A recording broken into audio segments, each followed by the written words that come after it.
za hovyo na tabia njema za Maria atakuwa anazifahamu mwalimu kuliko hata wewe mzazi, kwa sababu wewe uko naye muda mchache tu, na hapa ndani hakuna interaction kubwa kuliko interaction ambayo anaipata Maria akiwa shule. Kwa hiyo ukiona mwalimu kasema jambo hilo ni la kweli, mimi nasemaje? Mwanangu Maria sitaki awe na ukaribu na Shemtoi. Mimi nadhani umenielewa mwanangu, japokuwa sauti yangu upepo, lakini umeelewa ni kitu gani nilichokwambia.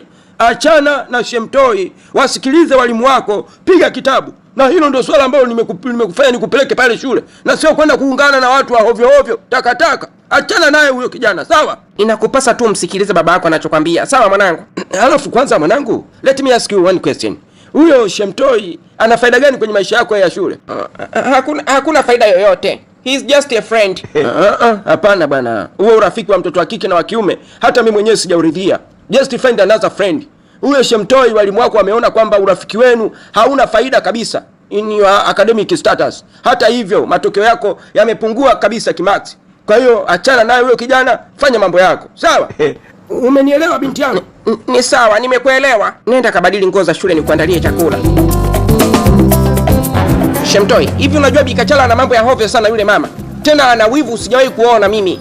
Mambo ya hapa darasani kaenda kuyafikisha hadi nyumbani kwa wazazi. Eti kaenda kumwambia baba yangu eti kwamba mimi nina mahusiano na wewe na katutenganisha. Hataki tuwe na mahusiano tena. Na baba kanikataza, kanionya na kuniambia maneno makali kwamba hataki tena kuniona na wewe. Mimi nilijua tu Bikachala hana kaba. Halafu nilimuona toka kitambo sana ananifuatilia. Yaani ukaribu wangu mimi na wewe yeye ulikuwa unamkereketa. Akiona shii tunacheka kwa pamoja, tunashirikiana katika vitu mbalimbali. Yeye unamkereketa kweli kweli. Sijui ananitaka, mimi hata simuelewi. Ni kitu gani ambacho kinamuuma? Mimi nimejaribu kuambia wazazi wangu kwamba jamani, nimetenganishwa dawati na yule binti Maria ambaye nilikuwa nakaa naye mwenye akili kuliko wanafunzi wote darasani. Wazazi wangu akasema haiwezekani, pambana hadi uhakikishe unakuwa karibu na Maria. Kumbe kalifikisha hadi kwa wazazi wako. Ndio hivyo tena. Baba amewaka nakwambia. Kawaka mzee Kombo, yani sauti yake huwa haisikikagi vizuri, anatoa upepo, lakini jana nimeisikia sauti yake sasa ya kufoka. Anatoa sauti inasikika kabisa. Anasema, Maria mwanangu, sitaki kusikia tena uko karibu na Shemtoi au mnashirikiana kwa lolote. Hataki kabisa kuniona niko na wewe. Yaani mimi hilo swala limeniuma sana. Kwa sababu mimi sina mtu mwingine ambaye nimemzoea hapa shule. Nimekuzoea wewe Shemtoi. Na isitoshe tale tunapendana, tushakuwa wapenzi. Sasa tunafanyaje Maria? Yaani mimi hadi nimechanganyikiwa. Kwa sababu mimi mwenyewe natamani sana kuendelea kukaa na wewe karibu Maria. Na unajua mimi hata muda ule wakati unarudi nyumbani na kuaga mnyonge sana kwa sababu ndo muda ambao natengana na wewe Maria. Nimezoea kukaa na wewe pamoja, kushinda na wewe pamoja. Mimi sijani kama nitaweza kukaa mbali na wewe. Alafu ndo umepangiwa ukae na Kitundu. Eti nikae na Kitundu jamani. Mimi na Kitundu wapi na wapi? Mimi na Kitundu ni sawa sawa na mafuta na maji. Hatuelewani kabisa wala hatuivani. Halafu mwalimu eti ananiambia, katika siku ambazo nimekwazika ni jana. Ni heri wangenipanga peke yangu basi kama hawataki nikae na wewe kuliko kunipangia Kitundu. Yaani by the way, I was not satisfied with decision made by Madam Bikachala. Ni maamuzi ya kikatili kabisa. Hawajui kabisa kwamba mimi na wewe ni wapenda nao, mwili mmoja. Halafu wanatutenganisha. Sema unajua nini Shemtoi? Wametutenganisha kimwili tu, lakini kiroho na kiakili tuko pamoja. Hayo maneno yamenijishimua. Ghafla tu nimejikuta mwili wangu umejishimka na nimekuwa na furaha mpya. Can you hug me please? Nyewe vijana nyewe. Haya ingia darasani mara moja. Muda wa vipindi huu mnatongozana nje. Ingia darasani mapema haraka iwezekanavyo. Karibu Madam Bikachala, nakusikiliza. Kuna jipya? Hilo li sauti sasa ndio ugonjwa wangu wa Bikachala mimi. Nijikaze nisije nikajidhalilisha bure hapa. Ni hivi mkuu, samahani. Mkuu wa shule nikukumbushe tu kwamba vijana wetu wa darasa la 7 wanakaribia kufanya mtihani wa mwisho. Lakini kwenye lile darasa kuna baadhi ya vijana ambao hawajamaliza kulipa ada kabisa na ndio wanaongoza kuatilia kelele watoto wenzio. Kwa mfano kuna watoto wa watu wakishua mle kama wakina Sam Cheupe, handsome boy wa darasa, kuna Maria, kuna Kitundu. Hao watu walishamaliza ada. Hawadaiwi hata senti 5. Lakini wanapigiwa kelele vibaya mno. Sasa anayeongoza kutia kelele Shemtoi. Bingwa wa kudaiwa, anadaiwa huyo kijana huyo. Nimeona faili lake jana. Madeni tupo. Okay, nimekuelewa Bikachala. Japo masuala ya ada wewe hayakuhusu kabisa. Wewe unatakiwa kuleta hapa taarifa za academic issues pamoja na disciplines. Masuala ya ada sijui nini muachie mkuu wa shule. meneja pamoja na mmiliki wa shule. Hayo mambo hayakuhusu kabisa wewe. Ila sijasema kwamba ni taarifa mbaya, no, ni taarifa nzuri. Na pia nilishazungumza na wazazi wa Shemtoi. Nikawapa wiki moja ya kutafuta hiyo pesa wanaodaiwa ili walipe, ili kusudi mtoto wao aweze kufanya mitihani ya mwisho. Samahani mkuu, mimi mwenyewe nitakuwa sijui na kipele mwasho, sijui na washwa, hata sijielewi, kwa sababu hata hizo taarifa ninazozileta hazinihusu kabisa. Ni taarifa za ukuu huko, uongozi ukuu wa shule huko. Mimi niishie kwenye discipline pamoja na academic. Lakini yule kijana bana, nimemchoka darasani mwalimu. Unajua mimi ndo mwalimu wa darasa. Kwa hiyo mimi najua kila kitu kinachoendelea mle darasani. Ule mtoto nimemchoka, Shemtoi. Anatia kelele huyo jamani, kama ile wiki moja likiisha wazazi wake hawajaleta ada, ni bora afukuzwe shule. I say, Bikachala, nilishakwambia. Issue za wanafunzi sijui kufukuzwa shule kwa sababu ya ada, issue za ada, wewe hayo mambo hayakuhusu kabisa. Wewe fanya kilichokuleta hapa. Umeajiriwa kwa sababu ya kufundisha na kufanya mambo mengine hapa ya kielimu, academic issues. Issues za ada sijui na nini, tuachie sisi wakuu. Tupo. Hakuna asiyejua kwamba Shemtoi anadaiwa au mwanafunzi fulani hapa shule anadaiwa. Tunafahamu. Kwa hiyo sio kazi yako hiyo. Na tuna milolongo mingi tumeiweka na tunajua michakato ya shule yote. Hakuna kitu ambacho tunahitaji kuelekezwa kuhusiana na masuala ya ada. Wewe nenda kafanye kazi yako. Chukua vitabu vyako hapo, ondoka. Okay, sawa, nimekuelewa mkuu. Basi karibu dina baadaye nyumbani kwangu. No, big no, haitawezekana Bikachala. Kwa sababu mke wangu anapenda niwahi sana kurudi nyumbani baada ya kazi. Tafuta mtu mwingine wa kumlisha. Mkuu wa shule anajua kuchamba umbea. Haya baba, kazi njema. Heshima. Marhaba. Mbona kama nimekosea darasa? Naona. Shemtoi alikuwa anakaa na Maria, Ketundu alikuwa anakaa hapa kati, lakini saizi naona Ketundu yeye ndo anakaa na Maria. Mpangilio sijaupenda, ila ni sawa. Nimekuja kuwasalimu tu. Muda wa vipindi vya michezo bado. Nimekuja kuwasalimia tu. Niliwamisi sana. Umekumisi pia. Ni baadaye nitarudi kwenye kipindi changu cha michezo. Unajisikiaje Maria kukaa na mimi? Mimi nijisikie nini sasa? Sijisikii chochote. Yaani naona ndo kama wameniharibia mudi yangu ya kuendelea kusoma hii shule. Natamani hata tuandike mtihani wa mwisho leo tumalize tuondoke. Heshima. Marhaba, hamjambo? Haya, asanteni sana kwa salamu. Unaniangalia kwa jicho la kinyabumba. Unadhani sijakuona? Nimekuona vizuri Kitundu. Tulikubaliana nini kuhusu hizo ndevu? Nilikwambia jana ukija leo shule, hakikisha unakuja na upara kwenye kidevu kama mgongo wa chura. Mbona umekuja na midevu? Ina maana wewe ni jeuri kiasi hicho? Hukutaka kunyoa hizo ndevu? Sasa leo nitazinyoa hizo ndevu na mgongo wa chupa. Kitundu, hizo ndevu leo nazikata na mkasi. Kwa sababu tulishakubaliana kabisa kwamba hizo ndevu leo uje umenyoa, lakini hukutaka kunisikiliza. Darasa, nyewe wenyewe pia ni mashahidi. Tulikubaliana nini na huyu kijana? Sasa ndevu hajatoa karudi nayo haya malelema. Ndevu mbaya kiasi hiki afa na bado tu anazilea. Ndevu za Kitundu mbaya sio mbaya. Malelema sio malelema. Ndevu za Kitundu malelema sio malelema. Sasa leo nazitoa na mkasi hizi. Bikachala, mimi nikwambie pole mwalimu wangu, kwa maana hizi ndevu mimi siwezi kuzitoa na wewe pia huwezi kuzikata kwa mkasi. Baba yangu mwenyewe mzee Msegena Fuvu amekataa katu kasema hizi ndevu zisiguswe na mtu yoyote yule. Iwe mwalimu, iwe mwanafunzi mwenzangu, haruhusiwi mtu yoyote kuzikata hizi ndevu. Hata mimi mwenyewe siruhusiwi kuzikata. Wewe ni nani hasa? Yaani udogo anaongea anajiamini kiasi hiki. Hajui kwamba yupo kwenye taasisi za watu hapa. Ina maana hizo ndevu zako wewe hizo takataka uchafu huo uko juu ya sheria za shule. Ina maana huo una thamani kuliko sheria za shule. Hizo ni sheria za shule. Lazima mwanafunzi awe smart, msafi. Hizo ni uchafu, hizo ndevu lazima zitolewe. Jamani, ndevu za Kitundu malelema sio malelema. Malelema sio malelema.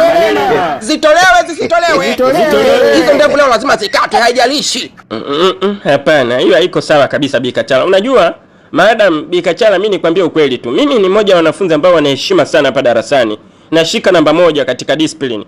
Na waheshimu wanafunzi wenzangu na walimu pia. Sijawahi kumvunjia mtu heshima. Lakini pia mimi ni mwepesi sana kuvunja heshima ya mtu, hasa pale ambako ananilazimisha mimi kufanya jambo ambalo silitaki kulifanya. I just protecting to remove this my build. Sitaki kuzitoa. Sitaki kabisa, kwa sababu according to my traditions and customs hizi ndevu zina maana kubwa, na isitoshe babangu kanambia hizi ndevu ndo zinalipa ada. Hata nyie mlikuwepo. Na ni muongo kweli, kwa sababu haiwezekani. Kwa ndevu gani hasa? Hizo ndevu ndo ndevu za kulipa ada hizo? Zina pesa gani hizo ndevu takataka uchafu namna hiyo zinachawa unasema zinalipa ada? Ada which? Nakwambia Kitundu, sitakuelewa mimi kwa lolote leo. Hizo ndevu lazima zitoke. Tunazishusha hizo chini. Mwalimu mbishi ukangangania kuzitonde. Hivi yale maneno aliyokuwa ananiambia baba, maneno gani yale? Hayo yamekuja kichwani. Hapa protection ipo ya kutosha. Mwalimu, sikiliza nikwambie Madam Bikachala. Darasa, mimi niwaambie ukweli. Hamwezi kuamini kwamba hizi ndevu ndo zinanilipia ada. Na siwezi kuwapa siri ya ukoo wangu kutokana na hizi ndevu. Lakini mnatakiwa kuamini kwamba hizi ndevu ndo zinanipa ada na ndo ndevu ambazo zinanifanya mimi niishi na ukoo wangu wote kwa pamoja. Kwa hiyo narudia tena kwa mkazo. Traditionally, I'm not supposed to shave this build. Na siwezi kuzitoa kamwe. Eti mala ndevu hizi sijui ndo zinalipa ada. Hizi ndevu sijui ndo zinanifanya niishi. Hizi ndevu sijui zina siri kubwa ya ukoo nini na nini, makorokolo kibao ya kichawi. Eti anadhani kwamba mimi nitamuogopa au nitaogopa kuzitoa hizo ndevu. Kitundu, nakwambia hizi ndevu leo zinatoka. Nifuate ofisini. Natafuta mashababi wawili tu kukushika vizuri wewe. Hizo zitatoka tu, utaki unataka. Nifuate ofisini. Jamani, kama nilivyowaambia wana kikundi, maji yamenifika shingoni, sina msaada mwingine zaidi ya nyie. Nyie ndio wakunisaidia nimalize kulipa ada ya mwanangu.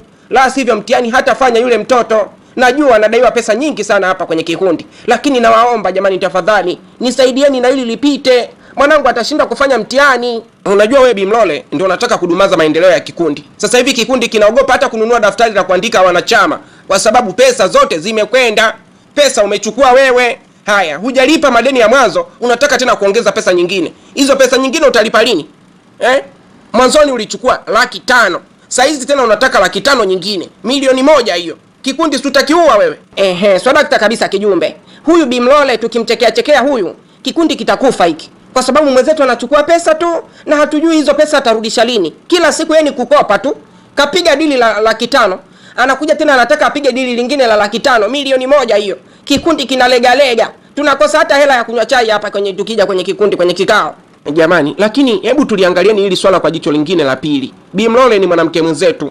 Na ukiona mwanamke mwenzako anaanza kulalamika hivi analia, ujue tayari ashamfika shingoni kweli. Kwa nini tusimsaidie? Na moja ya sheria ya kikundi ni kwamba mwanachama yoyote yule atakayekuwa na changamoto ya kifedha anaruhusiwa kukopa pesa, na limit ya pesa ni milioni 2. Bimlole hajafikisha hata milioni 2 jamani, ndio kwanza alikopa 500,000 na hii atakayochukua ni 500,000 nyingine ya pili. Kwa nini asichukue hiyo pesa jamani? Sasa msimpimie mtu kwenye kulipa. Msimpimie mtu kwenye kulipa. Sheria za kikundi ni kwamba mtu anakopa hadi milioni 2. Kwa nini sasa jamani tunashindwa kumpa 500,000 iliyobaki? Hapana, hiyo haiwezekani. Mimi bwana, mimi naona Bimlole apewe 500,000. Lucy, naona kabisa una idea za kuua kikundi. Unataka kukimaliza hiki kikundi kabisa kife, kwa sababu unalazimisha vitu ambavyo unaona kabisa vina disadvantage kwenye kikundi. Ndiyo, sheria ya kumkopesha mtu limit ni milioni 2 kweli ipo, lakini unamkopesha mtu gani? Hebu soma vizuri hapo. Unamkopesha mtu ambaye ana uwezo wa kulipa kidogo kidogo kila mwezi. Bimlole anaweza kulipa kidogo kidogo kila mwezi. Kama ile 500,000 tu tumemkopesha toka mwaka jana na hajarudisha hata senti 5. Leo unataka tumpe tena 500,000 nyingine. Kikundi si kimekufa hicho? Haiwezekani. Halafu huyu sio mjane. Tusimuonee huruma sana, sio mjane huyu. Ana mume, ana mtoto mkubwa kabisa.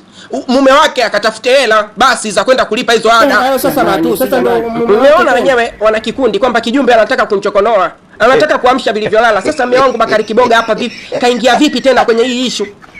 Haya mazungumzo ya wana kikundi, mambo ya kukopeshana pesa, Bakari Kiboga anaingianaje hapa? Halafu sio leo huyu. Juzi mume wangu kanambia kwamba alikutana naye barabarani, akawa anamwambia sijui Bakari Kiboga, sijui mke wako anadaiwa mapesa mengi kwenye kikundi. Angalia wewe utakuja kuliwa Kiboga. Yaani mume wangu mimi, wewe unamwambia masuala ya kikundi yanamhusu nini? Yeye anamhusu haya masuala ya hapa kwenye kikundi. Hiki kikundi ni cha kwangu mimi na nyie na sio cha Bakari Kiboga. Wewe nitakuja kukusiliba makofi kwenye mishavu yako mikubwa hiyo kama chungu cha kusagia ugoro. Hasa si hadi uweze Bimlole. Unadhani ninahisi kama unavyofikiria? Mimi nimekwambia hivyo kwamba huyo mume wako achakalike naye atafute hela, sio kila siku kuja kukopa tu kwenye kikundi hela urudishi. Kwa hiyo unataka kusemaje kijumbe? Wewe kwani unataka yaweza, si ndio? Jamani, mnataka kupigana tena? Bimlole, si anayaweza. Hebu msamehe tu bure, achana naye. Msamehe tu bure, ni makosa yake ndiyo, msamehe. Jamani, mimi kama kijumbe, kiongozi wa hiki kikundi, siko tayari kutoa pesa kumpatia huyu mama hadi arudishe 30% ya pesa ambayo ameikopa.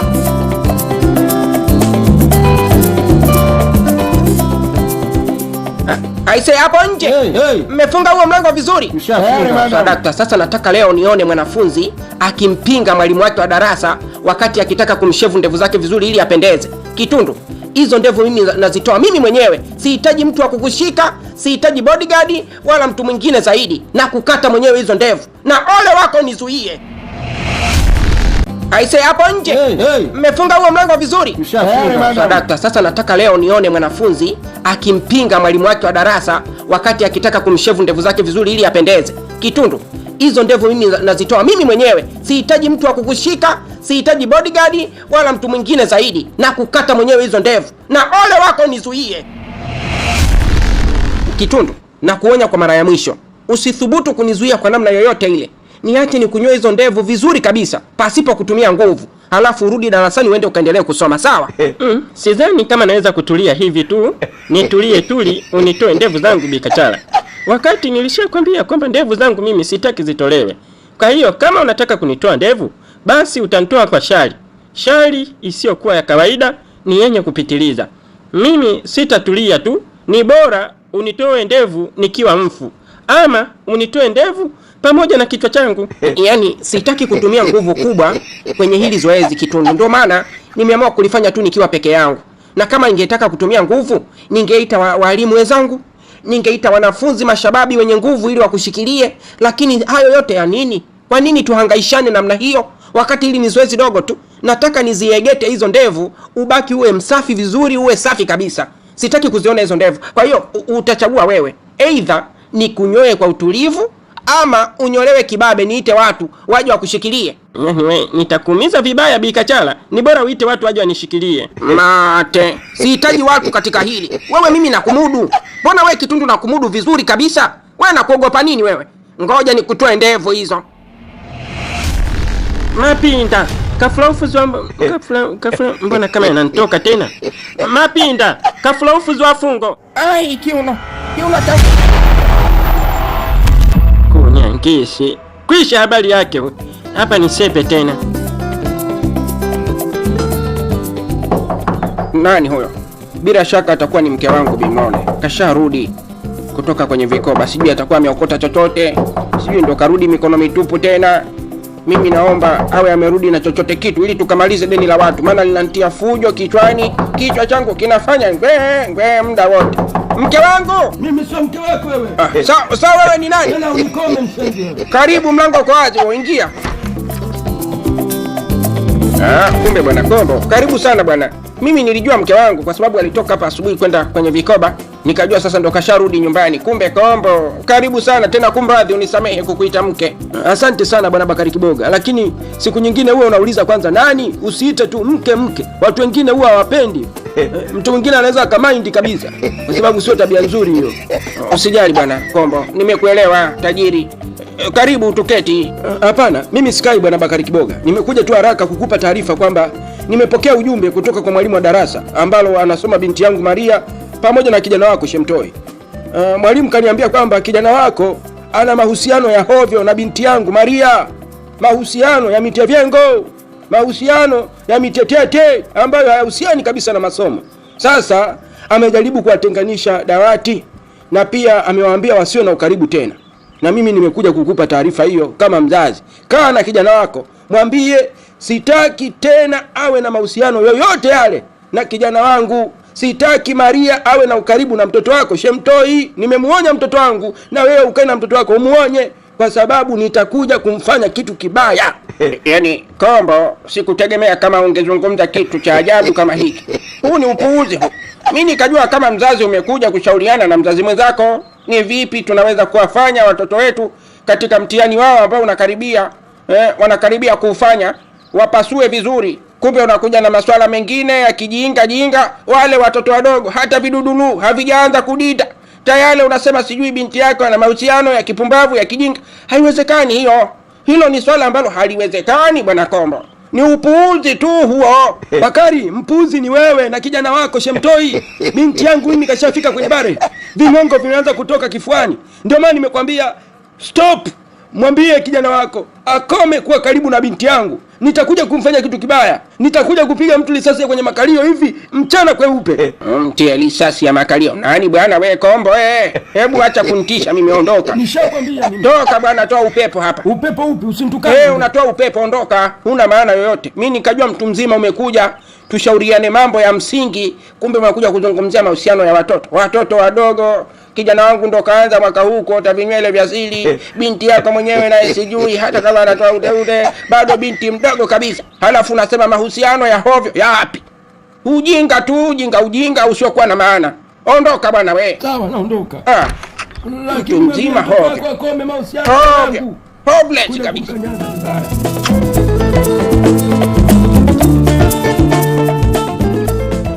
Mshikaji karudi na ndevu. Ina maana Bi Kachala ameshindwa kumdhibiti na kumnyoa huyu. Mimi nadhani Bi Kachala atakuwa ameminywa sehemu fulani hivi akatulia. Kwa sababu huyu jamaa anamjua vizuri huyo. Amekaa kama mwehu hana akili timamu. Akikataa kitu chake hakuna mtu akuweza kukifanya. Jamani Kitundu, mwangalieni Kitundu. Karudi na ndevu zake lele jamani. Hata hazijaguswa. Ina maana Bi Kachala zile kelele zilikuwa za bure tu. Kashindwa kumnyoa ndevu huyo. Kitundu, ndevu zako ni chafu, sio nzuri, zinanuka kimunyenge. Ndevu zake Kitundu ni malelema, sio malelema. Ni malelema, sio malelema. Sasa Kitundu, nitazikata hizo ndevu zako na mkasi. Njoo ofisini. Ila Kitundu jamani anachekesha. Eti ndo anamuigizia mwalimu hivyo Bi Kachala. Kwanza hata umwezei. Namwezea. Nyingine, jamani kwa nini msiige maisha na mwenendo wa mwenzenu huyo Sam Cheupe? Mnamuona Sam Cheupe mwenzenu alivyopendeza. Igeni handsome boy wa Sam. Shemtoi, jitahidi kuiga handsome boy wa Sam. Muoneni mwenzenu Sam Cheupe anamiliki mgodi wa almasi kwenye kishundu. Sam Cheupe handsome, sio handsome. Anavutia, havutii. Mlimbwende, sio mlimbwende. Oya mjomba, anko, Kitundu, iga vitu vyote darasani, lakini sio mimi. Katika vitu ambavyo sivikubali kwenye maisha yangu kuigiziwa. Kwani nakuigizia wewe na muigizia Bi Kachala? Okay, anyway, basi usinitaje kabisa Kitundu. Don't mention my name. Huyo naye kashaanza kisirani. Endelea moya Kitundu, tuendelee kucheka. Limeisha hilo. Mimi jamani sipendi sana sauti ya Kitundu. Sauti ya Kitundu ni kama chura mwenye utapia mlo. Naipenda sauti ya Sam Cheupe. Inaunguruma kama simba msituni, kama chui mwenye kiu ya maji na nyama. Nampenda sana Sam Cheupe, ni mrembo, mzuri sana. Kipindi changu kimeishia hapo. Bro, Kitundu, na kuonya kwa mara ya mwisho. Don't mention my name. Tunaheshimiana sana kwa darasani. Endelea jamani, keleleni. Sikilizeni kwanza, nina taarifa huko ofisini ni kwa moto. Kwanza kama class Montres nienda kuangalia daftari za maarifa ya jamii, mwalimu kasema bado hajasahisha. Nizifate baadaye. Halafu Kitundu unaitwa ofisini. Umempiga mwalimu Bi Kachala KO. Mwalimu kazilai. Kama hujajaradia kabisa kwa sababu unaenda kuchakaa leo. Walimu wamejipanga kisawasawa, hakikisha unakunyoosha. Umempiga madam KO hadi amezilai, hawatakuacha salama. Umevaa kaptula ngapi kwani? Nimevaa moja. Ongeza, funga kitu kwenye makalio. Mimi sijampiga mtu KO bwana. Ngoja niende nikamalizane nao. Alafu mimi sifungi chochote kwenye makalio. Kitaenda kujulikana huko. Lakini nilimwambia mimi Bi Kachala, achana na mimi. Mimi mwenzako na unasaba na mizimu. Sijampiga mimi, kapigwa na mizimu. Haya ndio uende ofisini sasa ukawaeleze. Yule jamaa chizi ana akili timamu. Yaani kapelekwa ofisini anyolewe ndevu, yeye anaenda kumpiga mwalimu KO. Alafu anabisha saizi. Sasa atakuwa kampiga nani eti kapigwa na mizimu. Hivyo ana akili timamu kweli? Na kuna mara mbili. Either wakampe suspension au wamfukuza kabisa shule. Hana kocha la kufukuzwa shule. Hawezi kufukuzwa shule wala hawezi kupewa suspension. Alafu mimi naona kama hajafanya makosa jamaa. Kafanya sahihi kabisa kwa sababu Bi Kachala ilikokuwa inaelekea alikuwa anataka vita visivyokuwa na sababu na Kitundu. Kwa sababu sisi wote hapa tuna ndevu. Sisi hatujengui, anaenda kumjengua mtoto wa watu. Sasa yaani utofauti wa ndevu za Kitundu na za kwetu ni upi? Kama ni nywele zote ni nywele. Kama ni ndevu zote ni ndevu. Yaani tofauti ni katika shaving. Mimi nimeacha masharubu, nimenyoa ndevu. Wewe umeacha uchebe wote kwa ujumla, na yeye kaacha uchebe wake kaufunga kidogo kwa sababu ya ubisho. Wewe na tatizo ukumuelewa Bi Kachala. Issue sio ndevu. Issue ni kwamba jamaa ana ndevu alafu ni chafu. hawezi kutunza ndevu. Ndevu chafu zile afu anasingizia sijui ndo zinalipa ada. Yaani sijui jamaa siku hizi kawa chizi, sijui mwenda wazimu. Yaani ndevu chafu hazitunzi, alafu anasingizia eti kwamba eti ndo zinalipa ada. Wewe ushawahi kuona wapi? Wewe si mwenda wazimu. Ndio Bi Kachala akaamua ndevu za yule jamaa zitolewe. Na ni kweli ndevu zitolewe kwa sababu zile ndevu zinanuka. Wewe jijua, inawezekana ni kweli kwa sababu mimi naujua vizuri ukoo wa Kitundu. Kidogo wanaunasha bana mambo ya kichawi, uganga, mambo ya lamri. Sasa wewe jijua huenda ni kweli kwa sababu mimi toka na kunajuana na Kitundu namuona jamaa na ndevu. Yaani kaanja kuota ndevu mapema sana. Mtu yani kweli mtu miaka 14 15 tayari ndevu ishatoka. Alafu ndevu zake mimi sijawahi kuziona zimechanuka. Muda wote zimefungwa vile vile matawi mawili. Huenda ni kweli kuna namna kwenye zile ndevu. Sasa Bi Kachala kama mtu hataki kuchinyoa ndevu, kwani ndevu ndio zinashoma jamani? Ndevu ndio zinapiga kitabu. Si ndevu tu, kama ndevu zipo na maisha yanaendelea kawaida. Na ndevu sio kwamba amejibandika, zile amepewa na Mungu. Alafu sasa kingine, Sam bwana, na wewe unawakandia sana wanaume wenzio bwana. Hebu kaza, sio vizuri wewe mtoto wa kiume. Yaani kana kwamba na wewe huna ndevu wakati unazo. Kwa nini? Mtoto wa watu ndevu zake hazina hata shida. Yaani ni muonekano tu mbaya, ila hazinuki wala hazina nini yoyote ile. Wewe tu una shida zako na Bi Kachala. Yaani roho yako wewe Sam ni sawa sawa tu na Bi Kachala. Hamna tofauti. Alafu Karunde, nilishakuonya achana na mimi. Sitaki unicriticize. Wewe kama nani sasa? Unaniambia mimi nani, si ndio? Ni heka zangu unadhani unazijua? Ukitaka kupigana njoo sasa nikutoe kizazi. Njoo nikufyatue kizazi mimi. Kijana Kitundu, inasemekana kwamba uliitwa ofisini na Bi Kachala kwa sababu ya issue za discipline. Lakini baada ya muda kidogo ulitoka. Baada ya hapo tukapata taarifa kwamba Bi Kachala amedondoka chini ghafla na amezilai. Ni muda mfupi tu baada ya kuingia wewe ofisini. Inasemekana kwamba umempiga Madam KO. Na tulipomchunguza inaonekana hana jeraha lolote, japo tumemwaisha hospitali. Madam kazilai, hawezi kuamka tena wala haongei. Sasa kijana, nataka uniambie kabisa, uwe muwazi. Umemfanya nini Madam Bi Kachala? Sasa usibinuke namna hiyo kama umekalia kitu cha nchakari. Mkuu kakuuliza hapo, yamfanya nini Madam Bi Kachala? Kwa maana kadondoka chini ghafla. Inaonekana umemtia KO wewe. Umempiga ngumi Madam Bi Kachala, japo hatujaona jeraha hilo la ngumi. Ngumi msilizo, sijui ni ngumi ya aina gani ulompiga. Umemfanya nini Madam wewe? Na hatuna muda wa kupoteza kijana, kwa sababu tuna uwezo wa kufanya maamuzi bila hata kukuhoji. Lakini ni vyema tukakuhoji ili wakati tunafanya decision tuifanye kwa haki. Ndio maana nakuuliza kijana kwa mara ya mwisho, umemfanya nini Madam Bi Kachala? Mimi mwenyewe sijamfanya kitu chochote. Mimi nilikuwa zangu darasani. Umeona bwana mkuu? Mimi nimekaa darasani, Bi Kachala amekuja anawaambia wanafunzi eti ndevu za Kitundu malelema sio malelema. Wanafunzi wanaitikia malelema. Ndevu za Kitundu takataka sio takataka. Wanafunzi wanasema takataka. Kimunyenge sio kimunyenge. Wanasema kimunyenge. Mimi hapa nikanyamaza. Tumeona sijamfanya kitu chochote. Baadaye akaniambia njoo ofisini. Mimi nikaenda ofisini. Baada ya hapo nikafanya tu mapinda ngafafu ndo akadondoka chini. Eti mwalimu, maelezo yake umeyaelewa kweli huyu kijana? Alo, mimi mwenyewe nishalegea hapa, lege. Masikio yangu yenyewe taka yamelegea. Sijaelewa lolote lile. Dogo, sikiliza, wakati unatoa majibu yako, uelewe kabisa unaongea na mkuu wa shule. Don't bring me a stupidness. Usiletee upumbavu kabisa. Mwalimu tulimkuta ofisini kwake amedondoka chini, amezilai, amelegea, yuko hoi tabani. Nataka uniambie shida ni nini? Na wewe ndio ulikuwa naye ofisini? Kwani nyie mmempeleka wapi? Wewe jibu ulichoulizwa bwana. Sasa atakuwa na degedege huyo. Umempiga KO. Mimi sijampiga KO bwana, ni degedege. Kama mtu kadondoka chini ghafla na hana jeraha lolote, sasa mimi nawezaje kumpiga mtu alafu asionekane alipopigwa? Yaani kadondoka tu chini, mimi naweza huyo ana degedege. Mwalimu Bi Kachala ana degedege. Mkuu, huyu kijana mimi anchosha. Maneno yake yananilegeza. Ni heri tumpe suspension au tumsimamishe masomo kabisa. Na hilo ndo ninaloliwaza akilini mwangu. Huyu tumpige suspension au la tumfukuzishe shule kabisa, kwa sababu tayari anaonekana ni katili, kwa sababu anapiga mapigo ambayo kwa kweli mtu haonekani alipopigwa, lakini ana uwezo wa kumpoteza mtu akamuua kabisa. Kama kaanza na Madam Bi Kachala, basi huenda akafuata mimi au wewe. Alo, mimi nahisi ndo mwafuata hivyo. Heti we baada ya kumgongonda KO Bi Kachala nani afuata?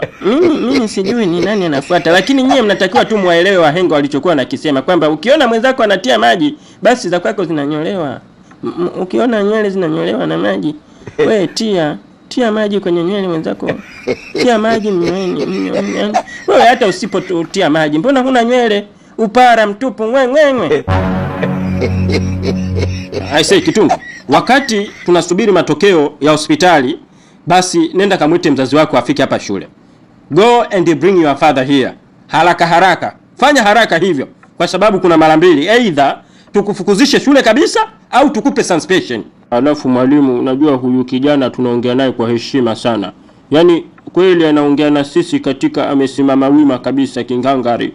Huyu angepaswa kutia magoti, ange kneel down huyu. Ndio tulishasahau hivyo sasa Ngunga. Ingebidi tumpigishe magoti toka mwanzo. Ila sasa itabidi tumruhusu tu aondoke, aende akamwite mzazi wake. Hapana, sio kinyonge. Oya, piga magoti hapo, kisha nyanyuka uende nyumbani ukamwite mzazi wako.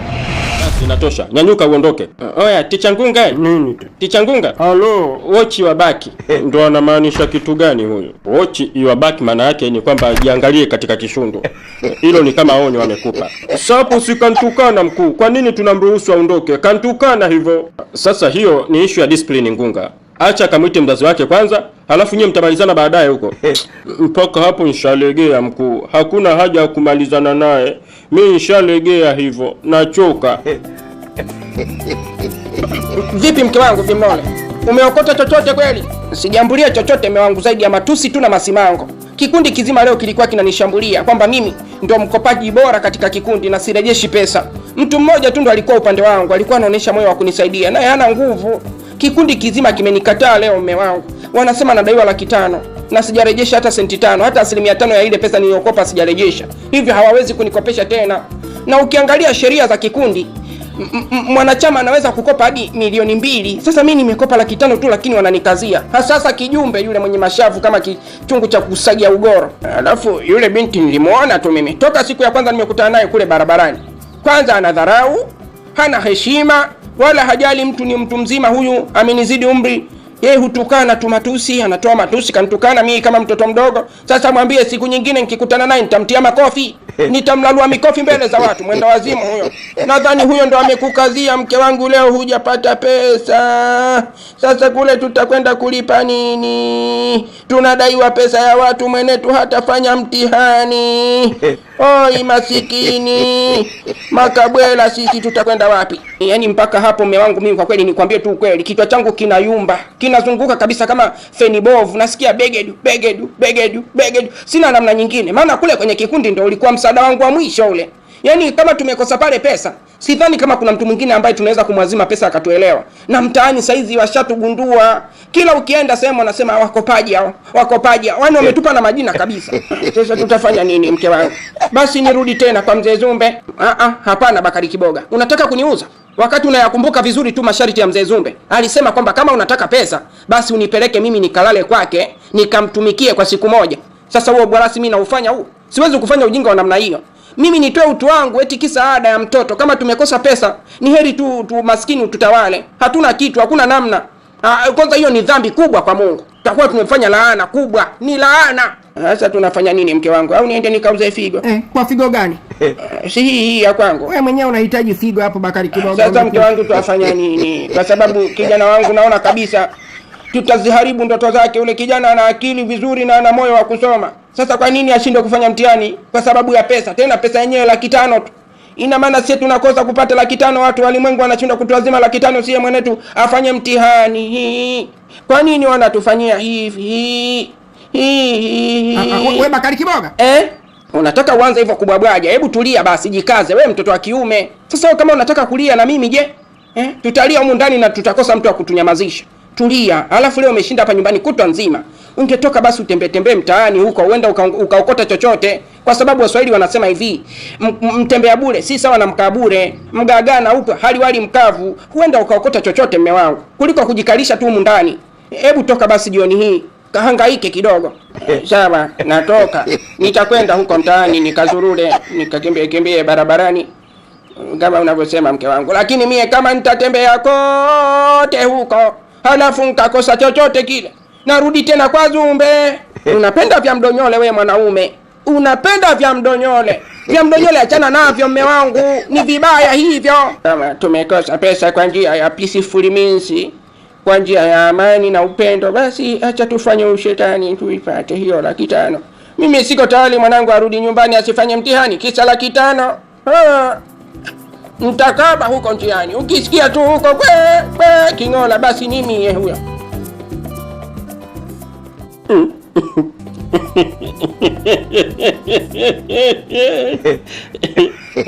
Tayari kamfinula mtu. Mgosi, una haraka we ngala yako. Mbona una haraka hivyo jamani mwanangu? Tayari ushampiga mtu tukio. Hakuna haja ya kuniambia. Nishajua ni kitu gani kimetokea huko shule leo. Kama ulivyonipa maelekezo baba ya kujilinda. Mimi nimeenda zangu kule, naona mwalimu anataka kunirukia katika kidevu changu, kashikilia limkasi likubwa. Mimi nikaongea yale maneno kwamba Mapinda kafula ufuzi wa mbuzi, eti wa mbuzi tena, kafula ufuzi wa fungo.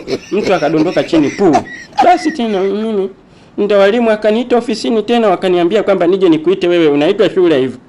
Mimi tena mimi naitwa shule tena kwa mchongo upi? Ishi ndo kama hiyo mzee, kwamba mimi nimempiga mtu kule KO. Yaani kila mtu saizi shule Kitundu kampiga mwalimu KO, walimu, wanafunzi wote wanasema hivyo. Kwa hiyo wewe hapa unaitwa shule uende ukanitetee, la sivyo mimi shule sina. Yaani hapa itabidi tu twende mzee, uende ukanitetee ili mradi mimi niendelee na shule. Na kama unavyojua zimebaki siku chache tu kufanya mtihani, kwa hiyo nikuache shule haiwezekani basi. Unajua mimi unajua nacheka kwa sababu gani mwanangu? Haya ni maajabu. Mimi siwezagi kuongea na mtu bila kumtemea mate. Kwa hiyo mimi naona kwenda huko shule ni kwenda kuongeza tatizo na sio kutatua tatizo, kwa sababu mimi mwenzako nina kisirani. Pili, siwezagi kuongea bila kucheka. Yayo. Sasa vicheko vyangu vya namna hii, hiyo shule itaniona mimi na tabia mbaya. Halafu pili, siwezagi kuongea bila kumtemea mtu mate. Nitawatemea mate, baadaye kesi itakuwa kubwa. Wewe bwana, hivyo mzee. Hivyo uwe unatema mate, uwe sijui unaongea kwa kucheka. Hivyo twende shule tukayamalize mwanangu. Kwa sababu mimi sina kauli ya kuongea nao, wale maticha wamenibananisha. Yaani hapa kwanza walikuwa wanataka wanitie stick. Mimi nikawaambia mwenzenu, mimi huku kwenye makalio siwezi kupigwa kwa sababu huku mimi nina vipele vinyinyi. Kwa hiyo wakaniacha, wakaniambia kamwite mzee wako, viboko vipo pale. Lazima nichapwe tu kwa namna yoyote. Kwa hiyo twende ukanitetee ili mimi niendelee kuingia klasi nisome mzee. Ni Bikachala anapenda sana ugomvi na wanafunzi. Ugomvi na wanafunzi ambao wapo kwenye barehe ni kupoteza muda. Huwezi kuwazuia ama kuwadhibiti vijana ambao wapo kwenye barehe, watakusumbua tu. Sijui sasa yule kijana kampiga kichwa huyu, maana nimemchungilia mimi hata majeraha sijayaona. Sijui kampiga wapi. Pale kalala, lakini utakuta kimoyomoyo ile taarabu ile, heka zangu nadhani mnazijua. Ukitaka kupigana njoo nikonyeshe show. Lazima itakuwa inajiimba katika kichwa chake. Bikachala anapenda ugomvi sana.